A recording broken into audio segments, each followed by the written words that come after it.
You're watching continuing local news coverage from Colorado's biggest news team.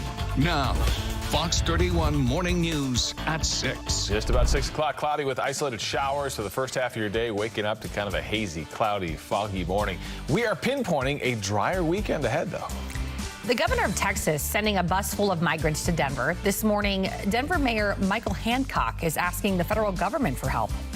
Ukrainian President Vladimir Zelensky will press some of the world's largest economies for more help as the Pentagon discovers a $3 billion accounting mistake. What's behind that coming up? Bobo Hope's blocked by Davis, picked up by Schroeder, and saves it to Hachimura. James ahead of the pack, goes up. Oh, he lost control, and the crowd delights in that. Yeah, whoops. Everyone's talking about that, that's for sure. Yeah, plus a magical performance from Jamal Murray. Good morning, go Nuggets. 2-0 in that series against the Lakers. I'm Ashley Ryan. And I'm Kirk Yuhnke. 6 o'clock on your Friday morning. I do kind of feel like that moment when LeBron, kind of fumbled that ball going up for the dunk. That was sort of the beginning of a shift in energy in that game in that fourth quarter, I thought. Anyways, Nuggets won, by the way. Go Nuggets. Let's get over to Kylie, talk about your weather. And I didn't see much rain down. I know you guys had a lot of storms here in Denver. We did. Yeah, it's funny because in the morning it was looking like the bullseye was going to be south of the metro. Yeah. And it shifted right up into the heart of Denver. And we got some big booming thunderstorms that came on through. Woke me up from a nap. Looking at radar right now, you can see that we've got a couple spots where it's trying to rain down toward Castle Rock, up near Fort Collins as well. Right now from your Backus and Schenker cameras, just kind of a gray morning out there. Looks like we got some Miller moss flying around on the camera. Temps right now in the upper 40s and low 50s. Visibility is pretty greatly reduced. Hour by hour brings you into the 60s as we get into this afternoon. So 64 in Denver, 63 in Broomfield. We do have a warm up coming for the weekend. We'll talk about that, plus time out those storms for you in just a few. And let's get you out the door time saver traffic this morning. I want to show you those foggy conditions that Kylie's been talking about. Let's start at 6th Avenue here on the west side of the metro, 6 in Sheridan. Traffic looking good, especially eastbound if you're coming in from the west side out in the Lakewood area. But you can see those foggy conditions. Same with down to the southeast side of the metro. This is 225 at Yosemite. Pretty quiet on both directions there of 225. Southeast side of town. I-25 right in the middle of the metro starting to fill in. And so is I-25 in that southbound direction up in the Thornton area right at 136th Avenue. It's that time of the morning where it starts to fill in that direction. So let's take you out to the airport because we're watching those visibility issues. Here's I-70, the drive from I-25 out to Pena Boulevard in that eastbound direction. Just 10 minutes your drive time, so no worries there. 270 flyover starting to fill in. Westbound I-70 as well. But once you get to the airport, yeah, it's out there. You see the foggy conditions, visibility issues. Kylie's been talking about 36 delays, 4 cancellations. So nothing crazy, but check that flight status. You head out the door this morning. It is a foggy morning out there. And taking a look around town, we are crash free to start this Friday morning. Kirk and Ashley, a nice start. Of course, any issues out there on the roads, keep posted here on Fox. But so far, so good, guys, on this Friday. All right, Drew, thank you. Yep. So, immigrants continuing to arrive in Denver, this time sent directly to our city on a state-sponsored bus coming from the state of Texas, and the governor of Texas even sent out a warning ahead of time. Well, and the governor of Texas has been doing this for quite some time. Let's get right to Kristen Chapman live with how leaders here in Denver are responding, and specifically the mayor's frustrations with this. Kristen?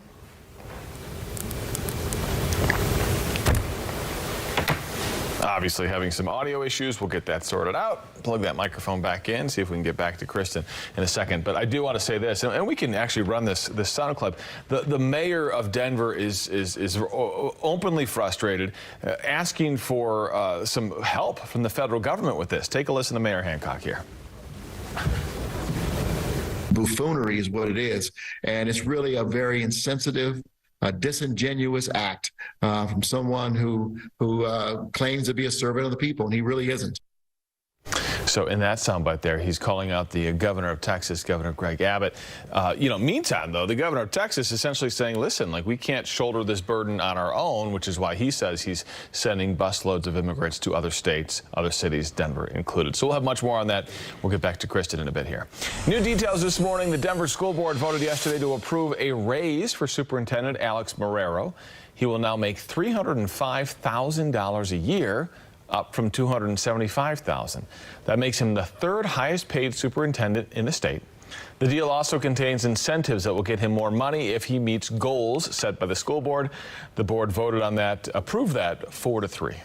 New developments this morning. The Supreme Court has sided with Google, Twitter, and Facebook in a pair of lawsuits seeking to hold them liable for terrorist attacks. In a unanimous decision, the justices declined to address a case brought by a family of an American killed by ISIS in Paris. The family wanted to sue Google for allowing videos on YouTube that they say attracted recruits for terrorism. The Supreme Court also ruled on another lawsuit against Google, Twitter, and Facebook should not move forward. That case wanted to hold those companies liable for a terrorist attack at a Turkish nightclub. So an accounting error at the Pentagon overvalued U.S. aid sent to Ukraine by $3 billion. Reuters cited two defense officials who said weapons taken from the U.S. military stock had been assigned a much higher value than they should have been. The officials also say there are inconsistencies in how the equipment sent to Ukraine was valued. The error could result in the U.S. sending more weapons to help in the war against Russia. Two construction workers are missing this morning after a massive fire at a job site in Charlotte, North Carolina. We brought you this as breaking news yesterday. Look at all of the smoke and flames. This was at an apartment complex under construction. Authorities now saying that 15 workers rescued in this fire, including a crane operator who was taken to the hospital with non-life-threatening injuries. More than 90 firefighters responding to this scene, and according to the fire chief, they battled conditions stronger than 2,000 degrees. He says exposed wood at the site allowed the flames to move quickly. To the Nuggets now. Oh my gosh, what a comeback. What a comeback. I mean, they had a slight lead in the first quarter and then didn't hold a lead the whole game. Right. They went in halftime, 5 points down. It was rough. And then they came back in the fourth. And whoa, what a comeback it was. Yeah, now they are 8-0 at home in the postseason. This is awesome. Drew, how you feeling this morning? I don't know about you guys, but I love these spicy nuggets. They are spicy. I can't wait to play this sound for you guys after the game. It wasn't easy. Nobody said it would be. Even the social media team feeling spicy. They posted this on social media responding to Shaq's guarantee on TNT that the Lakers would win Game 2. That was the face from Jamal Murray. Well, I'll tell you what, it didn't look great for 3 quarters, but it's not how you start, it's how you finish. Murray goes to the right hand. He gets jumped by LeBron, takes a three. That one's good! Nuggets up by 9. Jamal Murray left for the dead in the first half has come alive. He was absolutely incredible. Radio Kaz on the call on Altitude Sports Radio 92.5. What a fourth quarter it was for Jamal. The Blue Arrow, 23 points. He sparked the comeback here. Nikola Jokic, just ho-hum, another triple-double, continues to rewrite the record books. The Nuggets now up 2-0, and they used all the doubters to fuel the fire, no doubt about it. The narrative wasn't about the Nuggets. The narrative wasn't about Nikola. The narrative is about the Lakers and their adjustments. So, you put that in your pipe, you smoke it, and you come back, and you know what? We're going to go up 2-0. Yeah, the outside noise is the outside noise. We're the Denver Nuggets. We're used to that. We used to, even when we win, they talk about the other team. It's same old, same old. It just fuels us a little more, and it'll be sweeter when we win the chip. Coach Malone, put that in your pipe and smoke it. I mean, they're spicy nugs. I love it. Keep using that fuel, Nuggets, because they're up 2-0 now. Of course, 2 wins away from accomplishing something, Kirk and Ashley, they've never done in the history of the franchise. That's win a Western Conference championship and head to the NBA Finals. So up 2-0, although not get ahead of ourselves here. We mentioned the Nuggets haven't lost at home. They're 8 in a row, which is the franchise record. You know who else hasn't lost at home this postseason? The Lakers. So for the Nuggets, you don't have to win a game on the road. You can just continue to win at home, but that's going to be a nerve-wracking 7-game series. You'd like to see him get a win on the road, but I'll tell you what, that game last night, Jamal Murray, incredible in the fourth quarter. He started off really rough last night. It felt like in that fourth quarter, like everything he threw up towards it just went in. It was incredible. Sucked into the net. As Chris Marlowe likes to say, their play-by-play guy on Altitude, it was a Murray flurry. He couldn't miss. Murray flurry. And I enjoyed listening to those radio announcers better than the announcers on ESPN last night. For sure. You go on social media and everybody and their mother is complaining. Yes. All right, thank you, Drew. You got it. San Francisco 49ers expected to be awarded the hosting rights to Super Bowl 60 in 2026. That means we're winning it, right? The official vote happens next week, according to The Athletic. We won it last time. We won it last time. Oh, that's right. So Super Bowl 50? That's right. So let's win it again. Super Bowl 60. There you go. Sports Business Journal first reported the news. The 49ers previously hosted Super Bowl 50 at Levi's Stadium in 2016. As Drew was talking about, we won that. League owners will cast their official votes for the Super Bowl 60 host host on Tuesday. The Niners president said yesterday that if the Bay Area has the opportunity, we would be honored to host Super Bowl 60. Well, new video for your Friday morning. A porcupine at the Cincinnati Zoo is trying to get his groove back. Zookeepers say that Rico hopped on the treadmill recently for the first time in a long time. Rico is a 7-year-old Brazilian porcupine. The zoo says that he is also an expert climber. Nice. I love that they have a porcupine treadmill. Like, that's just, why not? I've seen those for cats. It's awesome. You know, just trying to get a little exercise, like a big old hamster wheel. Trying to get back into shape. It's too funny. All right, 6:09 right now, and pretty foggy. Yes, the airport camera showed that. Yeah, Drew, I know, is watching some delays out at the airport, and you can see it's just low clouds, low visibility, pretty much across the entire Front Range and Eastern Plains for this Friday morning. Zooming in a little bit closer, you can see most of us are under 3 miles for visibility, and so that'll be with us throughout the morning. Kind of a cloudy day out there. Looking at radar right now, I've got those low clouds and a few sprinkles coming on down, especially up near Fort Collins as well. For today, those storms get going as we get into this afternoon and this evening. We'll see that, I think, right around 5, 6 o'clock. They could get started a little bit earlier, but I'm seeing most of the action coming in for a little bit later on today. It's a bit drier and much warmer for the weekend. We'll break down the forecast coming up in just a few. All right, Kylie, red or white? Well, the type of wine you drink could give you a clue about your personality. I'll take blue, red, white, and blue. Is that enough? We told you yesterday Montana has become the first state to ban TikTok, but this morning TikTok creators, influencers, are firing back. In trending this morning, we have reviews of the new Fast and Furious movie.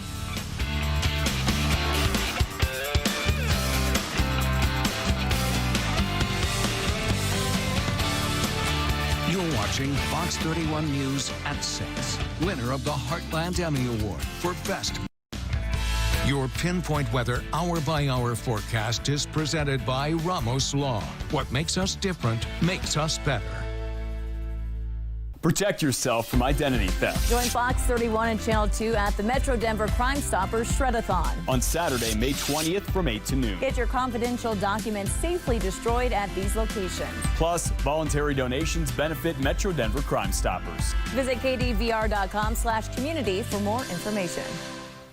Honor those who've sacrificed for our country. Go to KDVR.com and nominate veterans or active duty military for Fox 31's Hero of the Month. Solve crimes, close cases, and get up to $2,000. Call our partners, Metro Denver Crime Stoppers, at 720-913-STOP. Community crime fighting, we're on it. Live from Denver, this is Fox 31 News.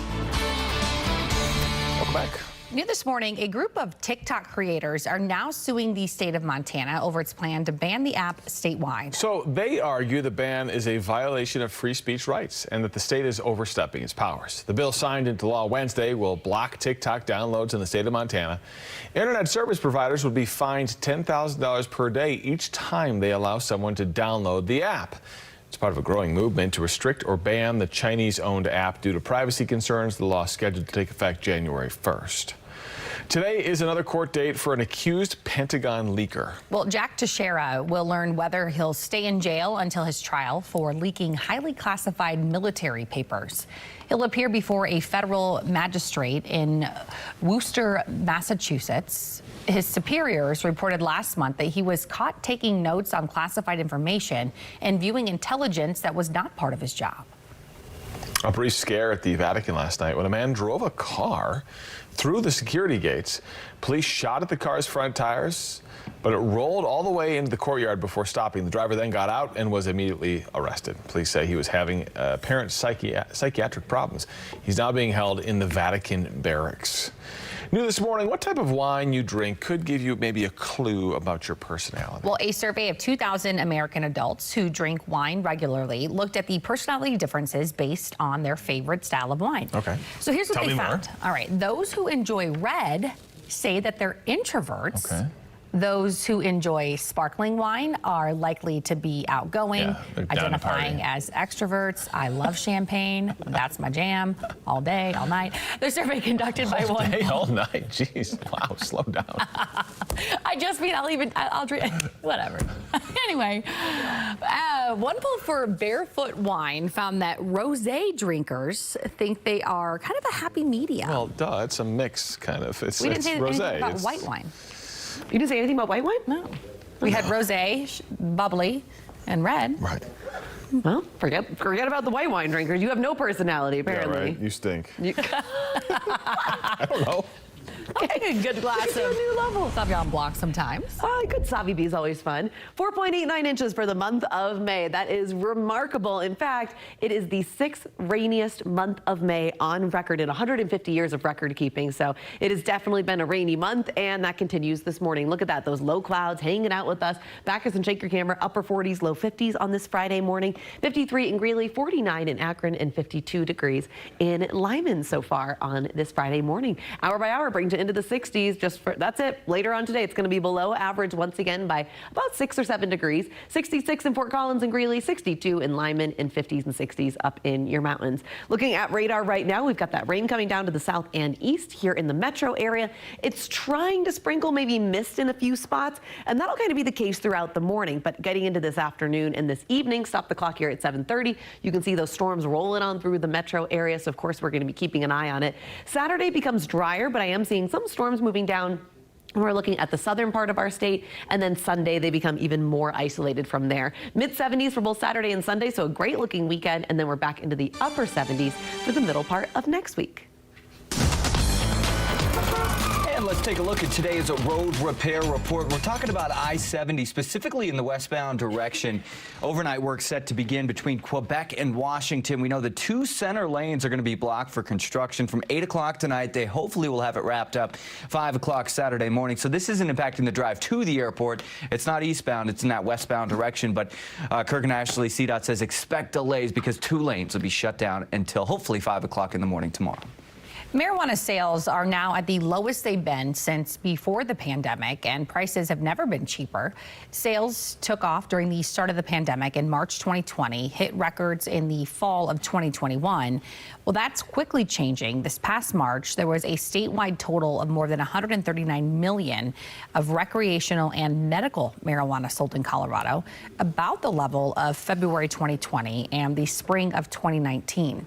Right now, sales have been at this level or lower since the fall of last year, which is likely due to wholesale prices of marijuana products falling to some of their lowest levels ever. Coming up, a problem solver's consumer alert. Hyundai and Kia reaching a settlement over claims their cars are too vulnerable to theft. And still ahead, Senator Dianne Feinstein's health complications from shingles were more severe than what was previously disclosed. And a live look from our fine airport parking cam out at DIA this morning, although you can tell pretty hard to see out there. A lot of fog. Kylie is on it.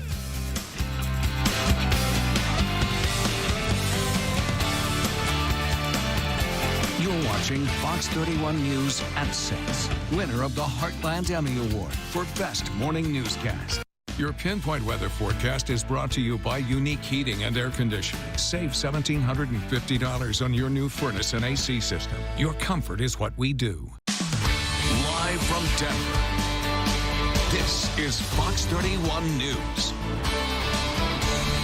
New this morning, chatbots now going mobile. Yeah, we're talking about AI chatbots like ChatGPT. OpenAI popular chatbot, ChatGPT, is now an app in the Apple App Store. The app is free, but you do have the option to pay for the premium version of the chatbot, which has more features. I think it's like $20 a month. OpenAI says the app will also be available on Android devices in the future. Hyundai and Kia will shell out about $200 million to settle claims that their cars are, or were, I should say, too easy to steal. Well, together they account for as many as 9 million thefts. The most commonly stolen models are the Kia Forte and Sportage, and then the Hyundai Tucson and Santa Fe. The vehicles have push-button ignitions. Social media platforms have lots of videos that shows how simple it is to steal them. Both companies announced anti-theft software upgrades earlier this year. Tommy, I knew you would come for me. I'm Dante. I'm Shantae. So how about we all just start shooting each other? That's what I came here for. Time to end this.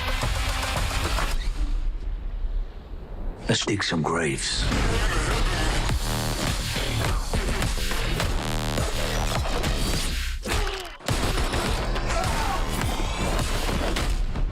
Not to be trusted.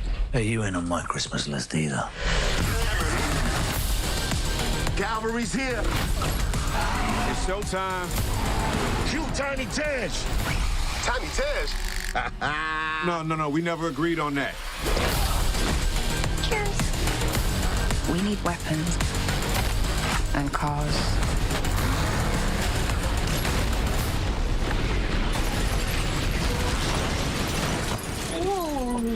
Cannon cars.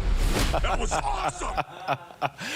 So the reviews are in for the new Fast and Furious movie. It's called Fast X or Fast 10. I don't know how you're supposed to say that. Obviously, it means 10 because it's the 10th sequel or whatever. Critics say it's monstrously silly, stupidly entertaining, just wily coyote stuff is how one reviewer described it. Ridiculous stunts employing insane G-forces and everything seemingly on fire. There are elements of Mission Impossible, 007, and John Wick. Fast 10 will be in theaters beginning today. I don't even know what's going on. I just know it's a lot of It looks like fun to watch, though. I mean, I've never really watched a whole Fast and Furious movie. I saw the first one. Yeah, I saw the first one. But if you like stuff blowing up and fast cars and action, I mean, that's what this is. Well, coming up, Wendy's announcing plans to underground robots, using them to deliver your orders. Plus, Disney makes another move as their big feud with the state of Florida and the governor of Florida continues. We have some amazing rainbow pictures this week. They continue. This one coming in from Commerce City. Carla sharing this one. Looks like, it's almost a double. Yeah, I think it's a double rainbow. Really, really gorgeous. So keep those weather pictures coming. Kylie.Bearse at KDVR.com, or you can scan this QR code. My Instagram's got a link too.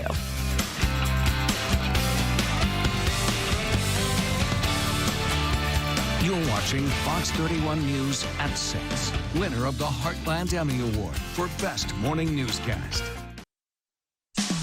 Live from Denver, this is Fox 31 News at 6:30.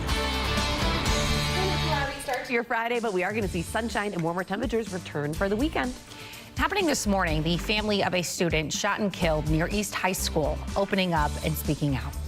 Plus, new details on how much the writer's strike is costing every single day for the state of California specifically. Good morning, and hope you're off to a great start on this Friday morning. Happy Friday. I'm Ashley Ryan. I'm Kirk. Yuhnke. What's up, Friday? Good to see you.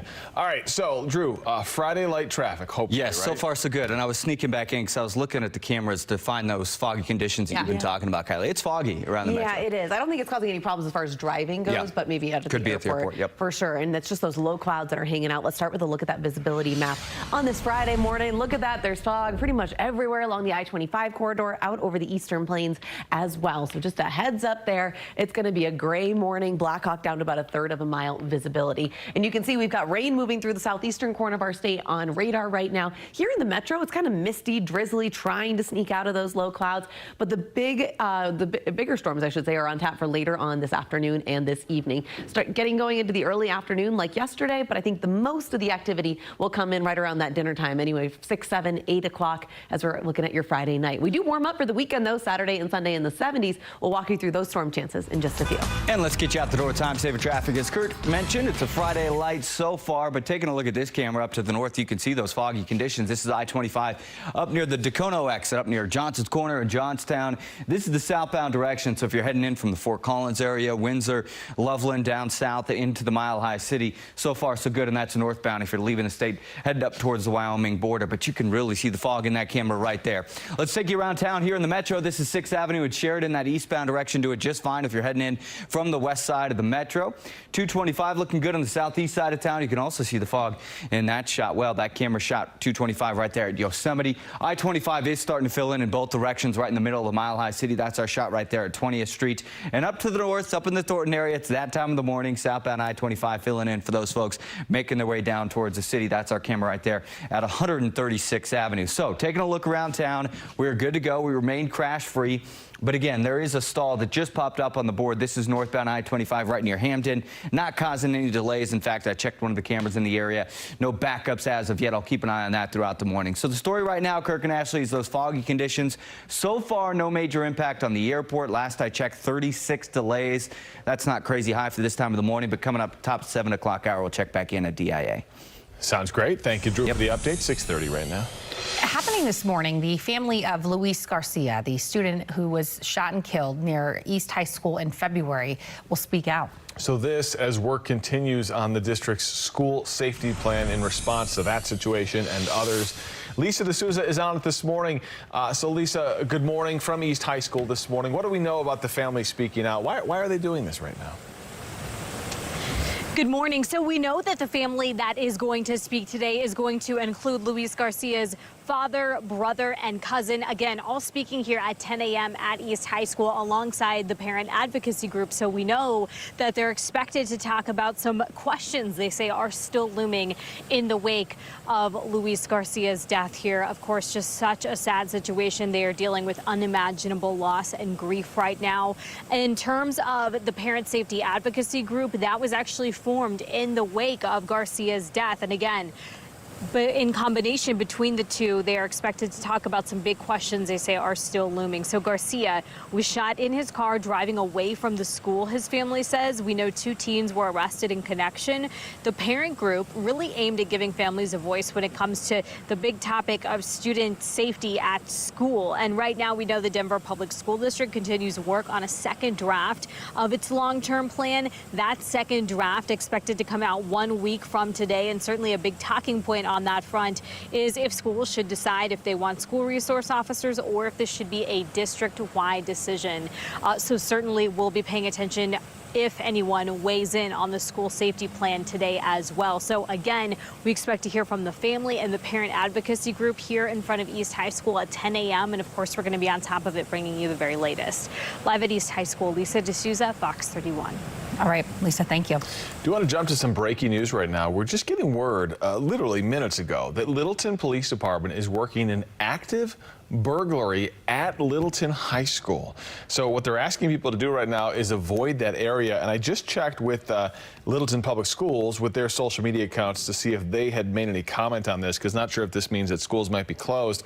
They retweeted from the Littleton Police Department, but haven't said any sort of update on how this might impact school this morning. Yeah, so they are asking anyone to avoid that area. So if you're not exactly familiar where Littleton High School is, it's not too far from University, and it is just south of Bellevue. The closer cross street would be, let me try to zoom in on my map. It's right around the corner from Pirates Cove, yeah. If everyone knows where that is. Perfect. So, yeah, just avoid that area if you can, as they are, again, investigating. 6:33 now. Colorado Congresswoman Lauren Boebert back in the news this week after introducing a bill to repeal gun reform measures. The measures look to make getting rid of aspects of the bipartisan Safer Communities Act after it was signed into law last year. Well, that measure was by far the most significant bill in Congress to address gun violence in nearly 30 years. Our analysts agree that it's dead on arrival and instead highlights the legal battles happening nationwide surrounding similar measures. Nobody is challenging the Second Amendment, which has a lot to do with what she's doing here. I would say at the end of the day, she's just off her rocker and doesn't relate well to her constituents. Further evidence that Lauren Boebert should be voted out next year. I think the more interesting battle is not, does this bill pass in Congress? It's more what's happening on the court front. These lawsuits that are happening across the country, and we're going to see some lawsuits on the gun bills that passed in Colorado.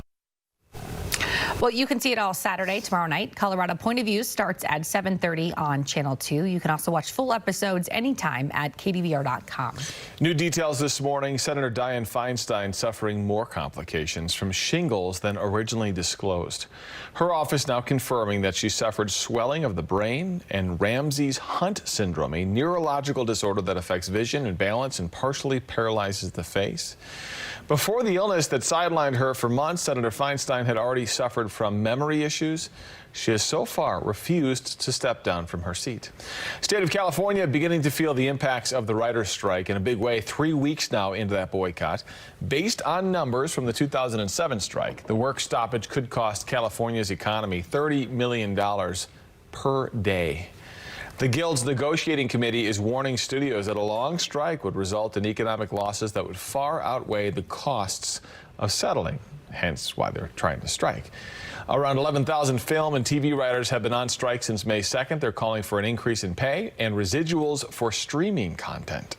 President Biden with world leaders in Japan this morning. Yeah, the president says the world will stand together against threats around the globe. Drew is on it. No question, Ukraine and the situation with Russia is a focal point. And we have new video this morning of G7 leaders in Japan. They're visiting the Itsukushima Shrine on Friday. You see the leaders of the world's most powerful democracies. They vowed earlier in the day to tighten punishments on Russia as a result of the war in Ukraine. And we've also learned Ukrainian President Volodymyr Zelensky is scheduled to join leaders in person on Sunday.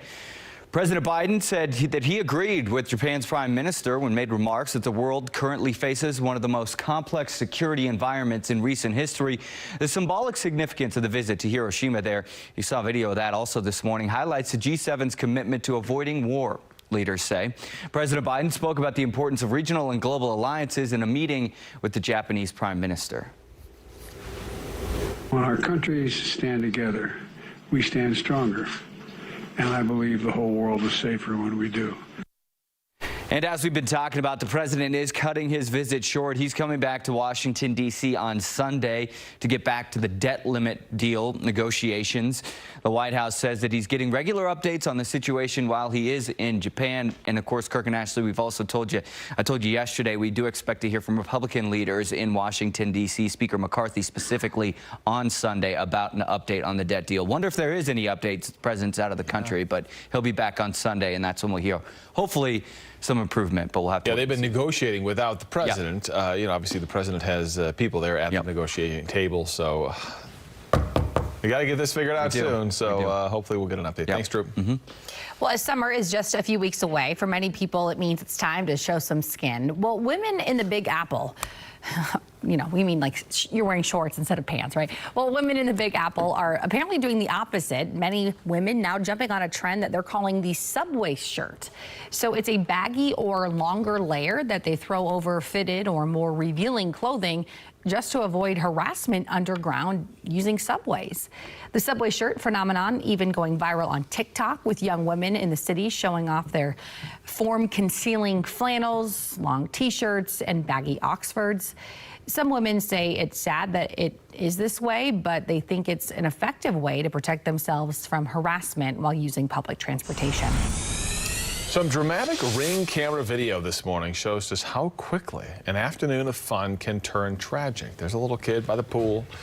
The footage being shared by the Hemet Fire Department in California shows a firefighter's backyard pool party. See the kid just slip right in there. One-year-old son playing to the pool when he accidentally falls. His dad, luckily, right there, springing into action to rescue him and yank him out of the water.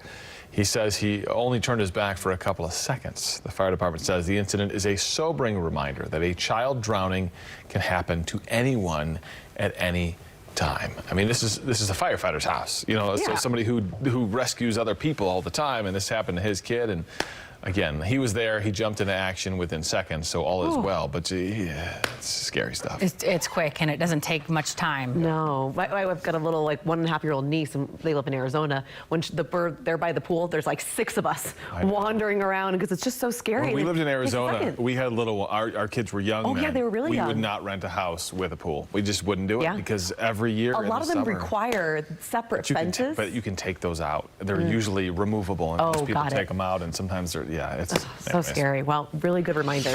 We've got a live look from your Backus and Schenker camera. We're in the upper 40s and low 50s this morning. Visibility is really low with these clouds that are hanging on out.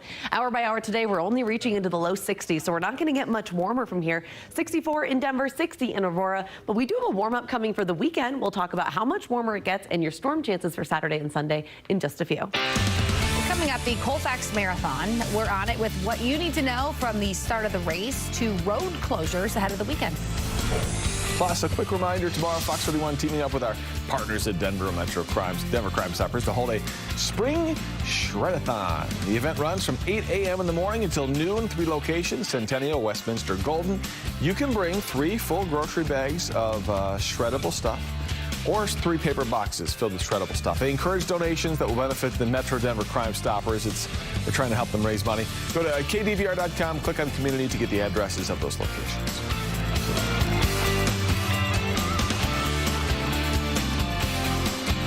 watching Fox 31 News at 6. Winner of the Heartland Emmy Award for Best Morning News. Fox 31 Morning News, bringing you the most live local breaking news coverage all morning long. We're on it. A commitment to the most local news from your neighborhood, from Colorado's biggest news team. Fox 31 News at 9 p.m. We're on it. Live from Denver, this is Fox 31 News. Thousands of runners and tens of thousands of fans descending in Denver this weekend. It is the Denver Colfax Marathon, almost ready to rumble. Yeah, Dan Daru is live at City Park this morning. Breakdown kind of more on the marathon. Hey, Dan, always an exciting event to kind of kick off the summer here in Colorado. How's it going? Yeah, you know what? It's going to be exciting for a lot of people, a lot of runners. Runners and non-runners, doesn't really matter. Cree Kelly's with me. I'm with Cree. Cree, you are the race director, Denver Colfax Marathon. You're a runner yourself. You said, Dan, this morning is actually, the weather's actually perfect. You don't race anymore, but you said you're really excited about this race, and it's the most popular than ever, right? It is. I think that this is the time, if I've been training for this event, I'm going to be thrilled with the weather tomorrow morning at the start. You know, I think it's going to be like 52 degrees or something. That sounds chilly to somebody that doesn't run, but as a runner, it's perfect. And then on Sunday morning at 6 a.m. here at 50 degrees, no wind, low humidity. This is, well, you know, no excuse weather. Exactly, because I got a lot of excuses not to run, but that's no excuse for a runner. Now, what's going on today? There's no race today, but there's going to be at Power Field. There's a lot of activities going on. Well, there's a race to the start line here because we got to get everything set up. The festival area, Pamela Mirage out there, our festival director, getting that ready. Yeah. We've got Lonnie Summers, our race director for the 5K tomorrow morning. Yeah. He's getting his people ready. But today at 1 o'clock, doors open at Empower Field. We will have an expo that is free to the public, and I'm going over there. Dan, you should go over there.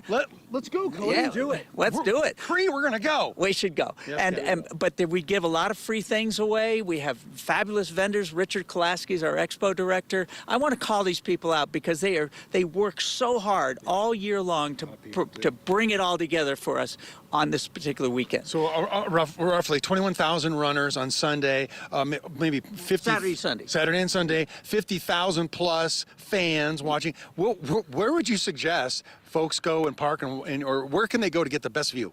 You know, I could tell you 17th Street downtown or 17th Avenue, all those great restaurants along 17th.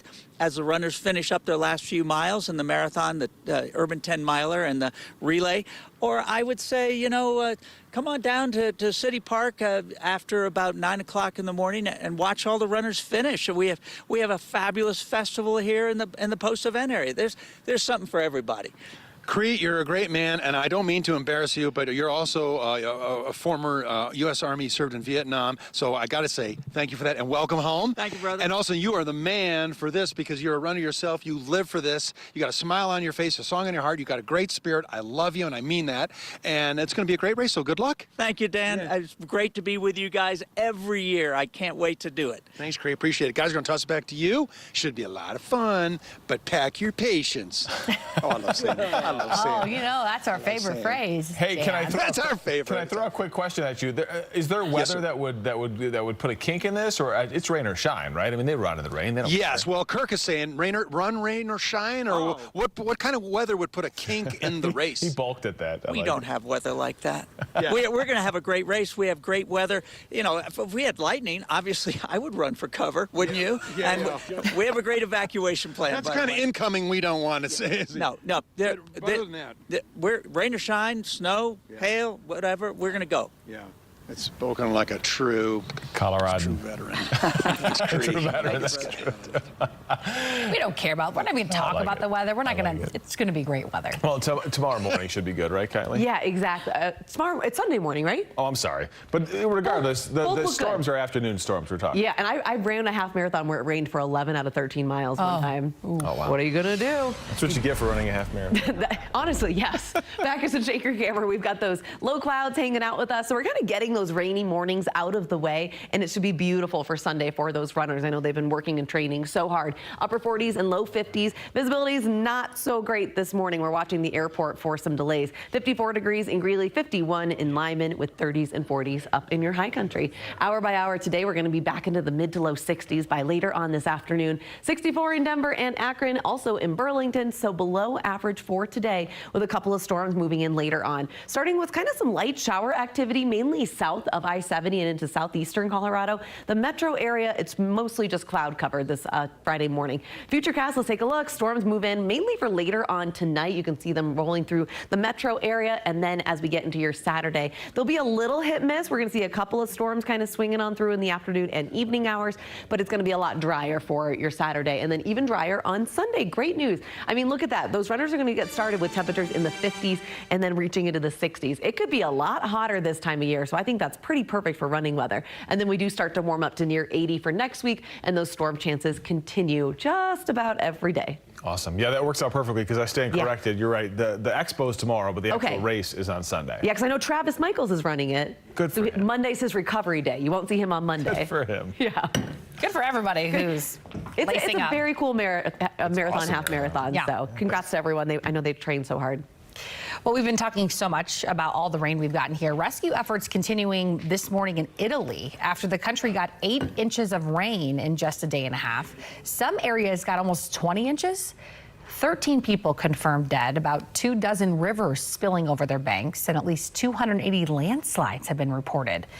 Italy hasn't built any new regional dams since the 1980s, and people say that they've never seen flooding this bad. If you look up at the sky next week, you might be lucky enough to catch a glimpse of the Da Vinci glow, also known as Earthshine. The phenomenon happens when a crescent moon is on the horizon while the outline of a full moon is still visible. It can be seen during the first and last days of the moon's orbit around the Earth, and the name comes from Leonardo da Vinci. He was the first to determine what was responsible for the moon image way back in the 15th century. He's pretty smart. Even though it's visible during the morning, the glow is best to see in the evenings. It's cool. Well, an exhibit that has been on display at the Denver Museum of Nature and Science for 45 years, now getting ready to close. Yeah, the museum says its North American Indian Culture Hall is inaccurate. They say it's racist and harmful. Over the last few months, they've invited groups from indigenous communities to see the displays and give them some feedback. And they say the feedback was that the exhibit presents Native American cultures through a white dominant lens. Experts say it should include information about how indigenous people are still a big part of our community today. Something that was created in the 1970s definitely needs an update. It doesn't matter what it is. It doesn't even matter if it's harmful or not. I think in this day and age, there's been so much technology changes and so much more available information and knowledge that we have a responsibility to provide updated information. So the exhibit will close this summer, and it will eventually be replaced with something brand new and culturally modern, they say. There's no plan for when that would reopen or specifics on what they're going to put there. The Walt Disney Company is pulling the plug on its $1 billion development project, which was planned for Orlando near the park. Well, the change comes as the feud with Governor Ron DeSantis has escalated to a legal battle. Disney had planned to build a new campus near its theme park resort and relocate 2,000 employees from California. In a letter to employees, Disney says new leadership and changing business conditions prompted them to abandon plans for the new campus. They do have a new CEO, so you know, is this an old CEO came back. Is this because of Ron DeSantis and because of the fight with Florida, or is this simply because they realized this is going to spend too much money? Right, which they've been trying to cut costs. Well, Disney World opening its ambitious Star Wars hotel experience called the Galactic Star Cruiser. That was about a year ago. They're shutting it down. Speaking of cutting costs, they're closing that brand new hotel. Wow. The experience offered guests a 3-day, 2-night adventure on a space cruise ship. Guests fully immersed in a Star Wars story for 2 days. It was cool. It seemed cool. The experience was way expensive, though. 2 guests pay more than $4,000 for the 2-night experience. Oh, wow. A family of 4, over $6 grand. Despite sold-out dates after the announcement, reports swirled that there were mass cancellations and an overall lack of interest. Yesterday, Disney surprised everyone by completely pulling the plug on that project. They put out a statement saying, in part, quote, "We will take what we've learned to create future experiences that can reach more of our guests and fans." The Star Cruiser will officially close on September 30th of this year. Interesting, though, that there were mass cancellations. What does that mean? Despite knowing the price tag. Well, or maybe people booked it thinking, yeah, that's cool, and then they got the first reviews and said, yeah, not worth $6,000 or what have you. And I'm assuming they'll probably turn that building into something else, a different kind of hotel, so we'll have to see. We're coming straight back with your Fox 31 Morning Rush. Everything you need to know to get this Friday started. Including, will it rain all weekend? Will it be a soggy end of the work week with rain chances and highs in the 60s? Kylie watching things and hopefully a warm up and dry out for the weekend. And we stay live and local all morning long. At 7 o'clock, we already know who's graduating from Colorado's class of 2040. Can you believe that? 2040. Oh, this is wild to think about. We'll explain that coming up.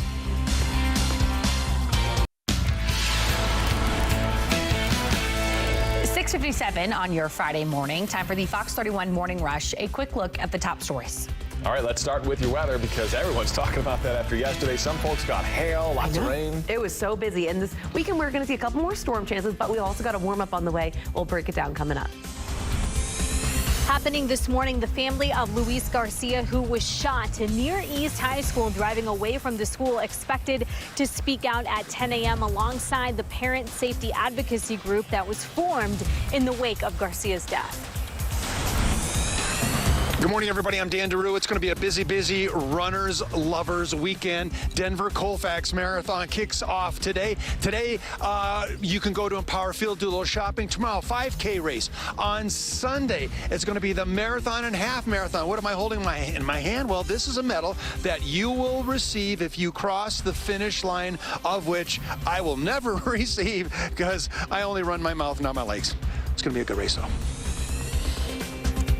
2 construction workers missing after a massive fire at a job site in Charlotte, North Carolina. We brought you this as breaking news during our 9 o'clock hour yesterday.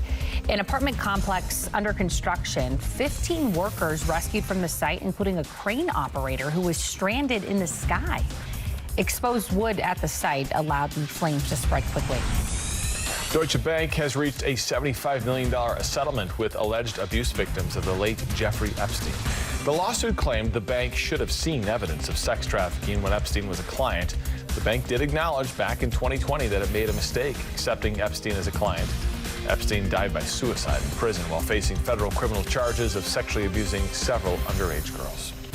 We are just getting started here on Fox as we approach 7 o'clock. You guys know the drill. The other big networks in town are going to flip that switch and go over to pre-recorded news out of New York City from 2 hours ago. But things are still happening, not only nationally, but right here in Colorado. So we stay on it live and local all morning long. A lot to get to this morning. Fox 31 Morning News at 7 starts right now.